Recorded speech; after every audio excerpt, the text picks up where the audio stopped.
திண்டுக்கல் சாய்பாபா ஆலயத்தில் சிறப்பு அபிஷேக ஆராதனை நடைபெற்றன. ஏராளமான பக்தர்கள் கலந்து கொண்டனர். திண்டுக்கல் நாகல் நகர் பாரதிபுரத்தில் அமைந்துள்ள ஷீரடி சாய்பாபா ஆலயத்தில் வியாழக்கிழமை தோறும் சிறப்பு வழிபாடு நடைபெறுகிறது. இன்று நடைபெற்ற 16 வகை அபிஷேகத்தில் ஏராளமான பக்தர்கள் கலந்து கொண்டனர். அதனைத் தொடர்ந்து ஆரத்தி நடைபெற்றது.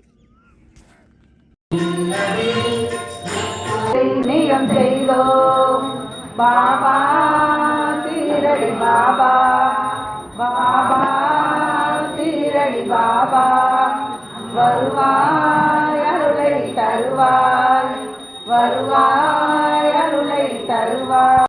சீரடி பாபா, பாபா எல்லாம் உனக்காக, மலர்கள் எல்லாம் உனக்காக. பால் அடுத்தது அதிலிட்டு பாபா சீரடி பாபா.